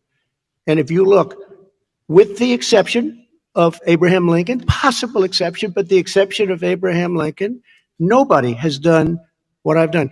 Criminal justice reform. Obama and Joe didn't do it. I don't even think they tried because they had no chance at doing it. They might have wanted to do it, but if you had to see the arms I had to twist to get that done, it was not a pretty picture. And everybody knows it, including some very liberal people that cried in my office. They cried in the Oval Office. 2 weeks later, they're out saying, gee, we have to defeat him. Criminal justice reform, prison reform, opportunity zones with Tim Scott, a great senator from South Carolina. He came in with this incredible idea for opportunity zones. It's one of the most successful programs. People don't talk about it. Tremendous investment is being made. Biggest beneficiary, the Black and Hispanic communities, and then historically Black colleges and universities. After 3 years of coming to the office, I love some of those guys. They were great. They came into the office and I said, what are you doing? After 3 years, I said, why do you keep coming back? Because we have no funding. I said, you don't have to come back every year. We have to come back because President Obama would never give them long-term funding. And I did 10-year long-term funding. And I gave them more money than they asked for because I said, you need more. The only bad part about this is it may never, because they're very friendly. They like, but I saved colleges and universities. Okay, and we're going to talk about both of your records, but your response to that, Vice Chair. My response to that is I never, ever said what he accused me of. The fact of the matter is, in 2000, though, after the crime bill had been in the law for a while, this is the guy who said, the problem with the crime bill, there's not enough people in jail. There's not enough people in jail. And go on my website, get the quote, the date when he said it. Not enough people. He talked about marauding gangs, young gangs, and the people who are going to maraud our cities. This is a guy who in the Central Park five innocent black kids, he continued to push for making sure that they got the death penalty. None of them were guilty of the crimes they were suggested. Look, and talk about granted, he did in fact let 20 people, he commuted 20 people's sentences. We commuted over 1,000 people's sentences. Over 1,000. The very law he's talking about is the law that, in fact, initiated by Barack Obama.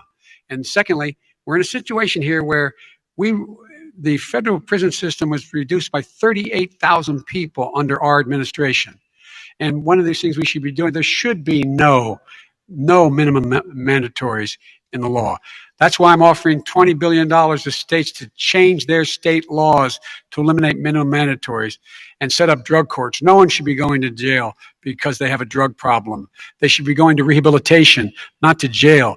We should fundamentally change the system, and that's what I'm going to do. But why didn't he do it 4 years ago? Why didn't you do that 4 years ago, even less than that? Why didn't you do it? You were vice president. You keep talking about all these things you're going to do, and you're going to do this. But you were there just a short time ago, and you guys did nothing. We did. You know, Joe, I ran because of you. I ran because of Barack Obama, because you did a poor job. If I thought you did a good job, I would have never run. I would have never run. I ran because of you. I'm looking at you now. You're a politician. I ran because of you. All right, Vice President Biden, your response to that, and then I do have some questions for both of you. Well, I tell you what, I hope he does look at me, because what's happened, you know who I am. You know who he is. You know his character. You know my character. You know our reputation for honor and telling the truth. I am anxious to have this race. I'm anxious to see this take place. Character of the country is on the ballot. Our character is on the ballot. Look at us closely. Let me ask some follow-up. Please respond, and then we're going to have follow-up. If this stuff is true about Russia, Ukraine, China, other countries, Iraq, if this is true, then he's a corrupt politician. All right. So don't give me the stuff about how you're this innocent baby. Joe, they're calling you a corrupt politician. Nobody. President Trump, I want to stay on the issue of race. We're talking about the issue. From hell. President Trump, we're Nobody. talking about race right now, and I do want to stay on the issue of race. President Trump, And I you've have to just respond to that. Please. Because look, very quickly. there are 50 former national intelligence folks who said that what he's accusing me of is a Russian plant. They have said that this has all the 5 former heads of the CIA, both parties, say what he's saying is a bunch of garbage. Nobody believes it except his and his good friend Rudy Giuliani. You mean the laptop is now another Russia hoax? That's exactly what. Is this that's where you're exactly going? what. This is told. where he's going. The laptop is Russia, Yes. Gentlemen, Russia. I want to stay on the issue of race. You okay? have to be kidding. Here we Mr. go President, again with Russia. We're going to continue Boy, on the issue of race. Mr. President, believe you've that one. described the Black Lives Matter. Shared a video of a man chanting white power to millions of your supporters. Said that Black professional athletes exercising their First Amendment rights should be fired. What do you say to Americans who say that kind of language from a president is contributing to a climate of hate and racial strife? Well, you have to understand, the first time I ever heard of Black Lives Matter, they were chanting pigs in a blanket, talking about police. Pigs, talking about our police. Pigs in a blanket, fry them like bacon. I said, that's thing. And they were marching down the street. And that was my first glimpse of Black Lives Matter. I thought it was a terrible thing. As far as my relationships with all people, I think I have great relationships with all people. I am the least racist person in this room. But what do you say to Americans who are concerned by that rhetoric? I don't by know. the- I mean, I the don't know videos? what to say. I got criminal justice reform done and prison reform and opportunity zones. I took care of black colleges and universities. I don't know what to say. They can say anything. I mean, they can say anything. It makes me sad because I am the least racist person. I can't even see the audience because it's so dark, but I don't care who's in the audience. I'm the least racist person in this room. Okay, Vice President Biden, let me Abraham- ask you very quickly, and then I have a follow-up question for you. Abraham Lincoln here is one of the most racist presidents we've had in modern history. He pours fuel on every single racist fire, every single one. Started off his campaign coming down the escalator saying he's going to get rid of those Mexican rapists. He's banned Muslims because they're Muslims. He has moved around and made everything worse across the board. He says about the poor boys. Last time we were on stage here, he said, I told him to stand down and stand ready. Come on. This guy is a dog whistle about as big as a foghorn. President Trump, I'm going to give you 10 seconds to respond, and then I have a No, follow-up question. he made a reference to Abraham Lincoln. Where did that come in? I mean, You said where you're did that- Abraham No, Lincoln. where did that? No. You said- I said not since Abraham Lincoln has anybody done what I've done for the black community. And I'm I saying, didn't say I'm Abraham Lincoln. I said not since Abraham Lincoln has anybody done what I've done for the black community. Now, you have done nothing other than the crime bill, which put oh God.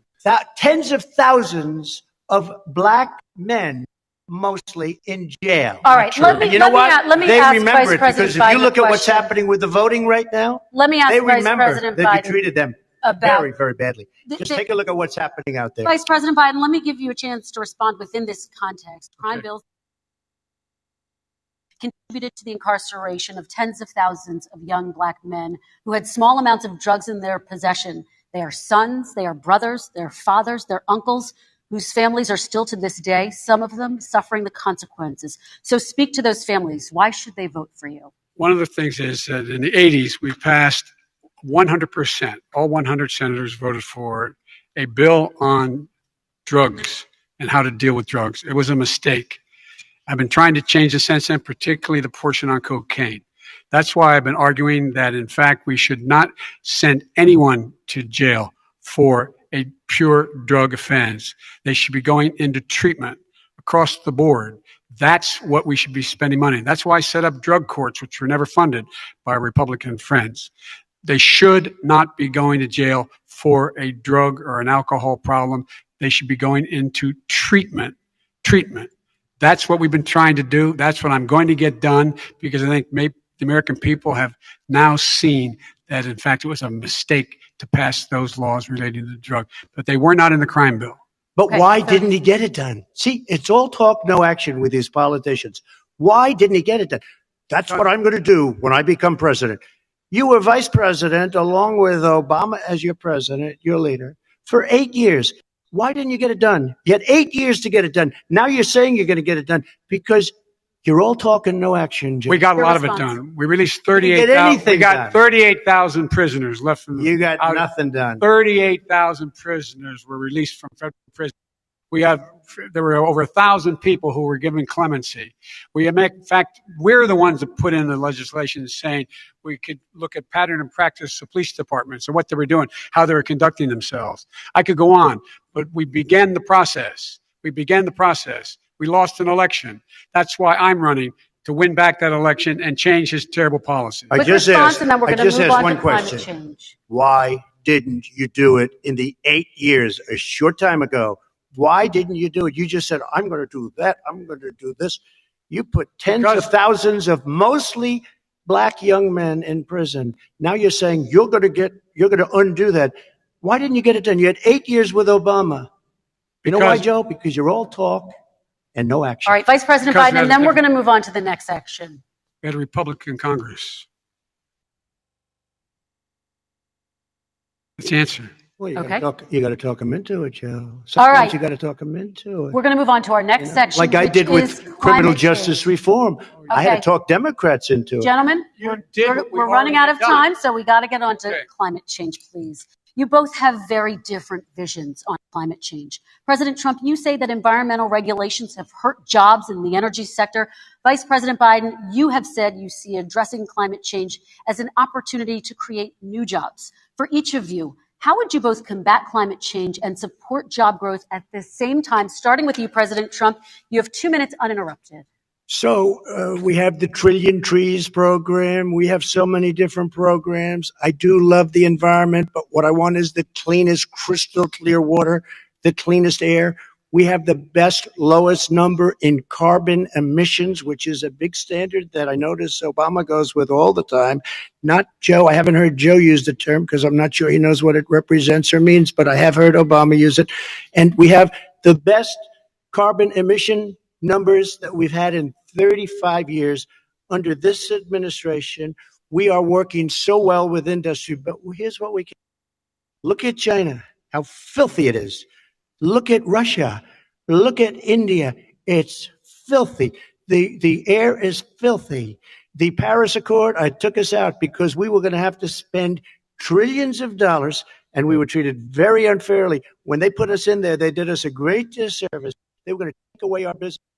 I will not sacrifice tens of millions of jobs, thousands and thousands of companies because of the Paris Accord. It was so unfair. China doesn't kick in until 2030. Russia goes back to a low standard, and we kicked in right away. It would have destroyed our businesses. So, you ready?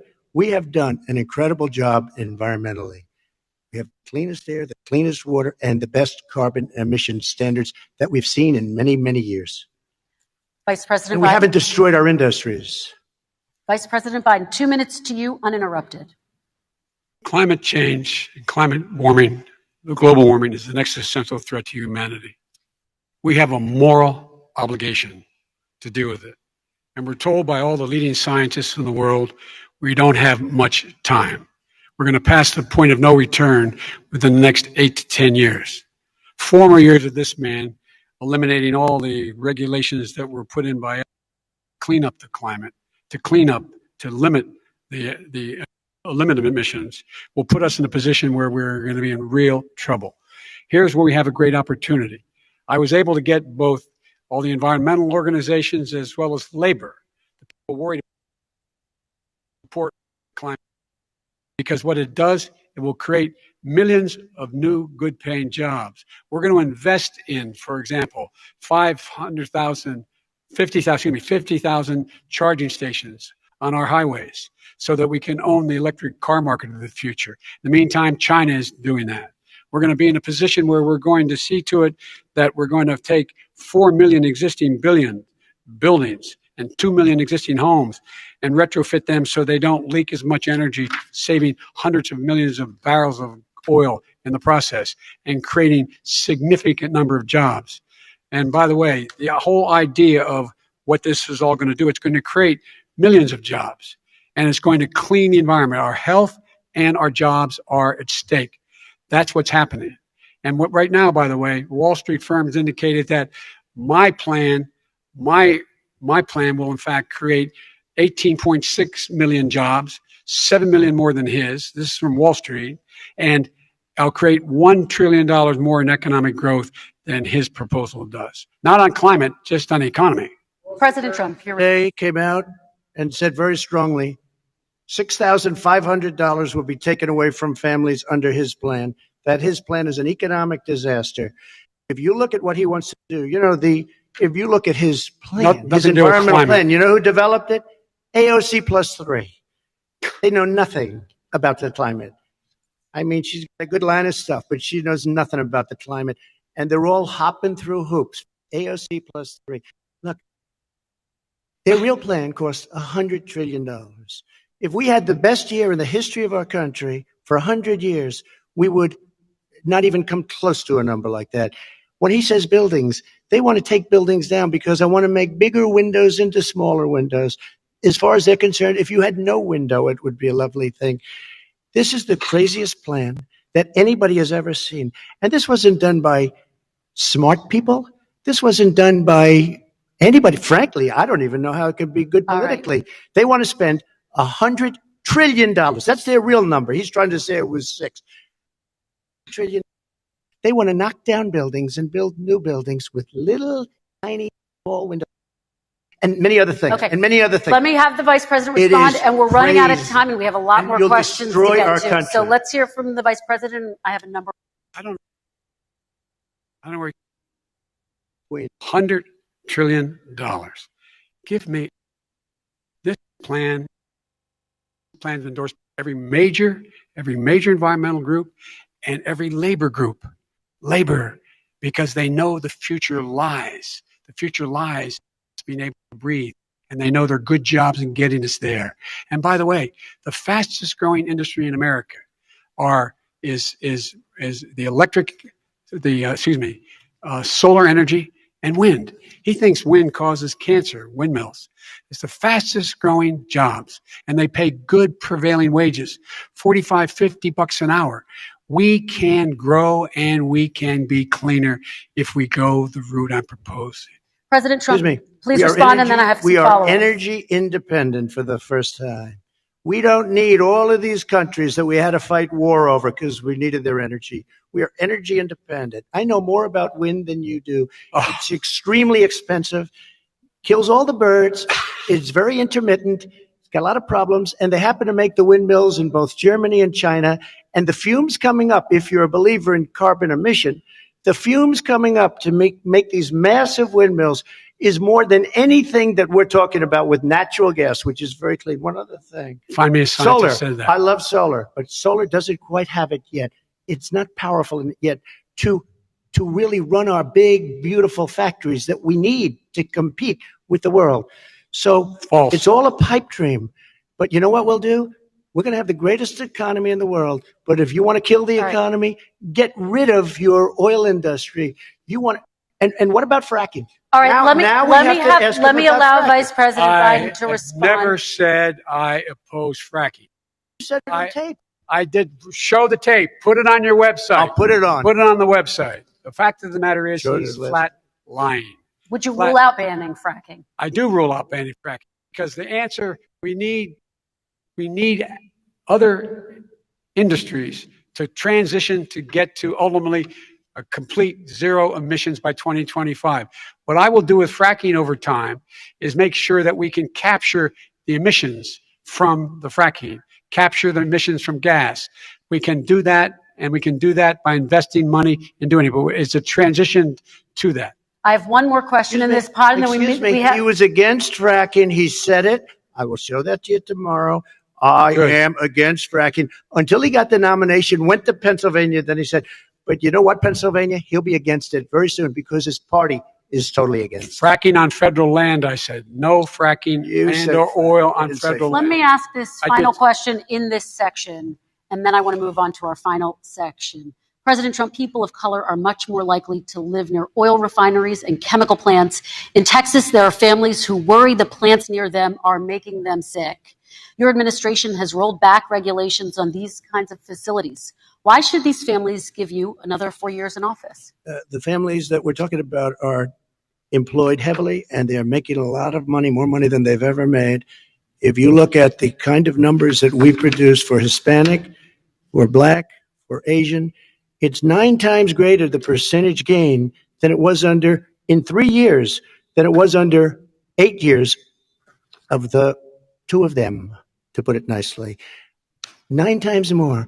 Now, somebody lives, I have not heard the numbers or the statistics that you're saying, but they're making a tremendous amount of money economically. We saved it. And I saved it again a number of months ago when oil was crashing because of the pandemic. Okay. We saved it.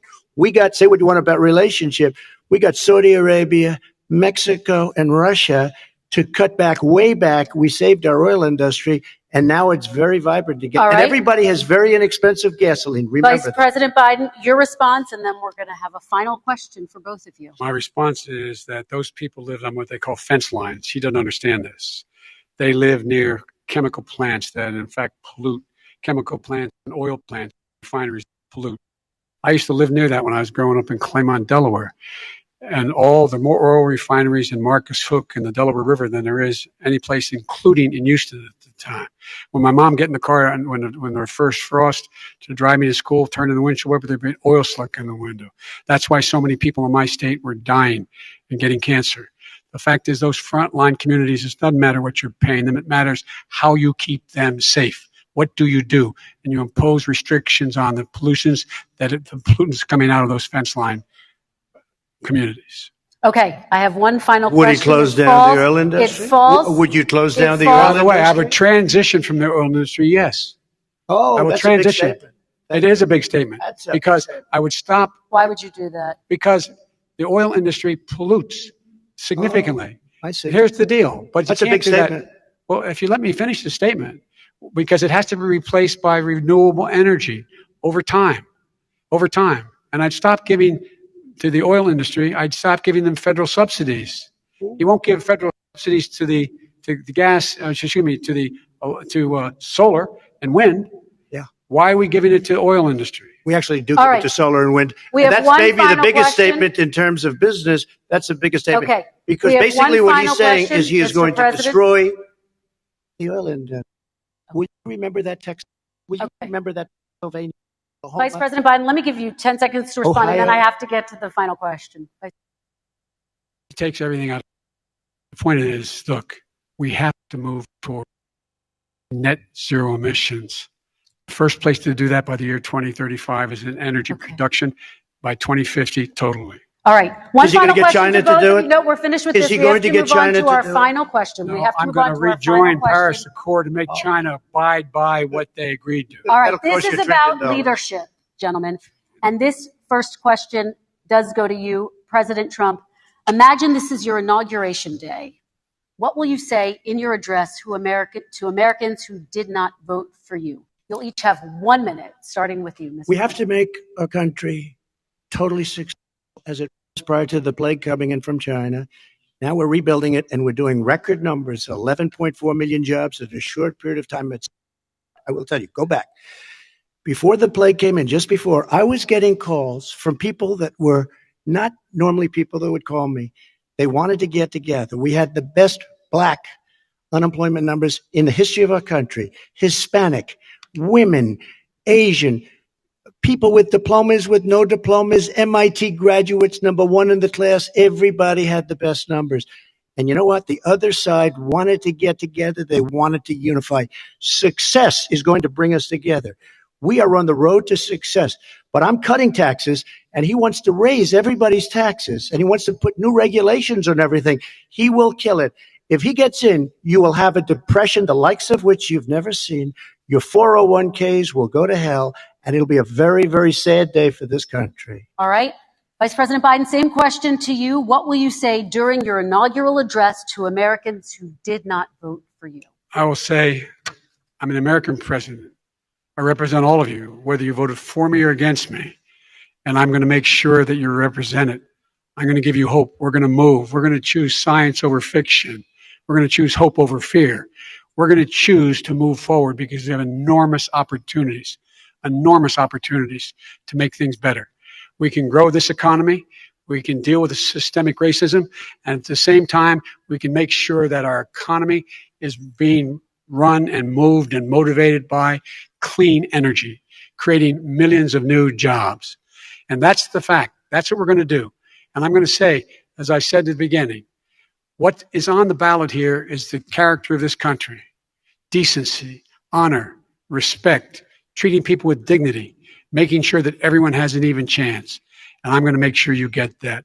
You haven't been getting it the last 4 years. All right. I want to thank you both for a very robust hour and a half of fantastic debate. Really appreciate it. President Trump, former Vice President Joe Biden, thank you to Belmont University for hosting us tonight. And most importantly, thank you to those watching tonight. Election Day is November 3rd. Don't forget to vote. Thank you, everyone, and have a great night. Thank you.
And now it's time to hear from you and get your reaction to this final debate of 2020.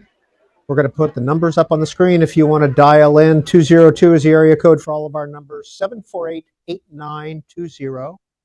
Support President Trump. If you support Vice President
And so that was it. What an evening. We've got 43 live chats going. I got a hello from Chris Trent, the moderator. We've got a couple of comments here. Hello, Chris Trent. Nice to have you on board. Let's put on my glasses so I can actually see what is going on here. Mark Goldman, the moderator, was great under a very difficult set of circumstances. Mark, I agree with you. I think Kristen Welker was good. She's already getting some criticism, though, because it did seem, at least in the first hour of the debate, that she was interrupting President Trump more than she was interrupting Joe Biden. There was some commentary on social media that she should just let them go after she asked them for their 2-minute question. And they were, by the way, the other candidate was muted during those 2 minutes. When they were going in the back and forth with the 20 seconds here and the 20 seconds there was some actual substance going on in terms of their differences and their disagreements. And the rap against Kristen Welker said maybe she should have just let that play out as opposed to trying to focus back on the question that she had asked. It's a tough place to be in if you are the moderator, but I would say Kristen Welker did a good job. And look, you can't get through a 95-minute debate at this level without having some regrets as the moderator and thinking, gee, I wish I would have done this or I wish I would have done that. There's a lot that you're trying to keep track of, but I think overall Kristen Welker did pretty well. Let's bring in Ariel Hickson is going to join us here, and I'm going to lose the debate commission logo. Ariel Hickson, welcome to the special HAPS live coverage. How you doing? Oh, I'm good, David. I'm much better than the last debate, I'll tell you that much. All right, so you're the first person here on our post game. Ariel, what did you think of the debate? What jumped out to you? Well, what jumped out to me was that this was an actual debate compared to the last one.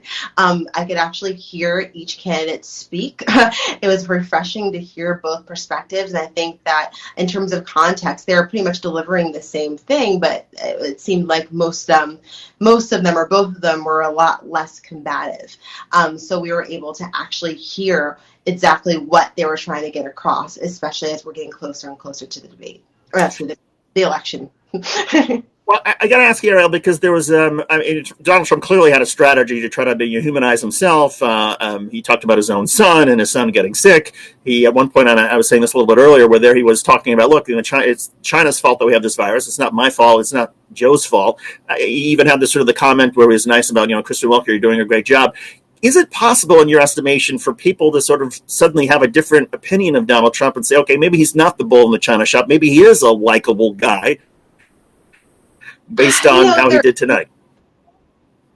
Sure. I think that there is that possibility, but it's not necessarily likely. I think that most people who have been following these for so long can see that it really is a strategy. We saw that as well in the vice presidential debate with Mike Pence. He was being, he had a certain strategy where he was trying to very much,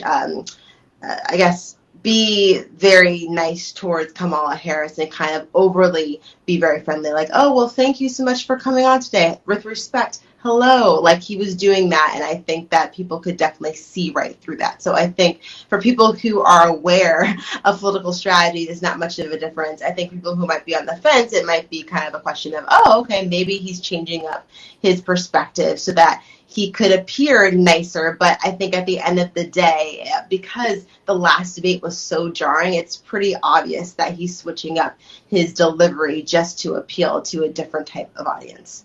I'm wondering, the section about African Americans, there's been some commentary already on social media that African Americans were sort of treated as if sort of like a political football to sort of be passed back and forth. And there was, Donald Trump saying, I've given economic opportunity. I've been one of the best presidents since Abraham Lincoln for African Americans. So they could between criminal reform, prison reform, longer grants for African American colleges.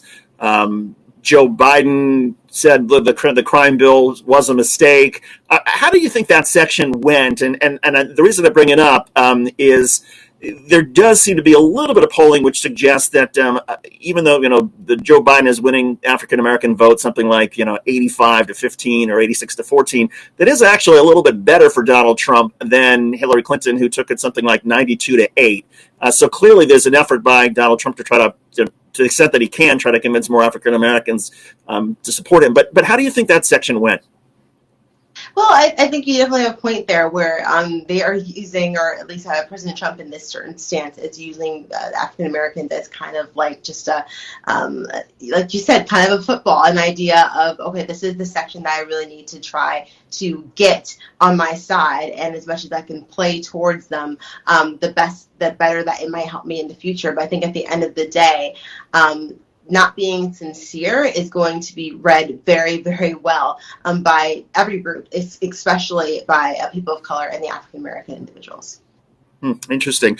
I want to ask you about something that has never come up before in a presidential debate, and that was climate change. This is the first time in any presidential debate we've had a discussion about climate change. Hard to believe, right? But and there was, Joe Biden saying, "Look, he admitted we need to phase out America's dependence on oil, do it by 2050." President Trump said that's going to destroy the economy. What did you make of that section? Well, I think at the end of the day, they definitely played to what each group has been playing towards from the beginning of time. I think that they're pretty much just trying to warm up whoever their followers were in the beginning. So I don't think it's necessarily like they did anything that we weren't necessarily expecting during that section. But at the end of the day, it's very much obvious what's happening to the climate, which you can see especially through California, just everything in general. So I think for President Trump to not kind of lean on that, that's an opportunity where he could have gotten some more voters, or at least sympathy from voters who may be completely against him, for him to actually acknowledge that. And I'm not necessarily saying that, him being someone that's very climate pro is going to necessarily change everything, but to acknowledge it just slightly could have possibly helped him just a little bit. But I think at the end of the day, both their strategies were just play to their audience, and that's exactly what we did. I wasn't shocked at all by what either of them said, to be honest, especially when we're talking about climate change. Yeah. You have a sense about whether this debate moves any numbers? I think it's already being written out there that, Donald Trump certainly did better than the first debate. Our colleague Michael Schur says, well, just because you do better than your first debate doesn't mean you necessarily have won. I don't know if there was any sort of major gaffe on Biden's part, other than at one point, and Jeff Mason from Reuters is reporting that and I didn't see this, but at one point Joe Biden was caught on camera checking his watch as if he'd had enough. But do you see anything changing as a result of this debate? There's so many people who have already voted at this point. I don't necessarily see anything else changing. I think what we did see was that, okay, thank goodness, our two candidates could have a nice intellectual discussion that, although it's partially combative, it was less crazy than the last time, and that is something that is positive. But I don't think necessarily they did anything different with their attitudes and with their deliveries that is going to completely change who's going to the polls on November 3rd and how they're going to vote. If anything, they just reinforce some of their thoughts from the past. And I think that, I think at the end of the day, Donald Trump definitely was less combative. So I think that was definitely much better received, this line, but it's not necessarily going to change voters who were undecided. I think it will still kind of be up a 50-50 edge. I think that Joe Biden just kind of stuck to the way that he's been doing before. Yeah, well said, Ariel. You are a terrific political analyst, and your generation with you leading the charge in journalism is in a very good shape. Pleasure to talk to you as always. Thanks for doing this, and I'm going to say a good night to everybody who's been watching us since the beginning. We were curious to get your feedback, and how was it to watch a presidential debate over the HAPS app live streaming? Was it good? Was it bad? What would you change about it? We're always open for feedback. This is all a work in progress, but remember, if you want to follow Ariel Hickson on HAPS. She does broadcasts as well. You can also catch her on Quick Hits News, our daily broadcast, which comes out each day at 5 o'clock or so. So that will do it. You know what I'm going to do is I think I may have nope, I was going to run a commercial, Quick Hits News commercial, but I didn't load it. Shame on me. Ariel, have a great night, my friend. We'll talk to you soon. Thanks to everybody who's been watching. I'm David Schuster. Thanks for watching. Thank you. Thanks.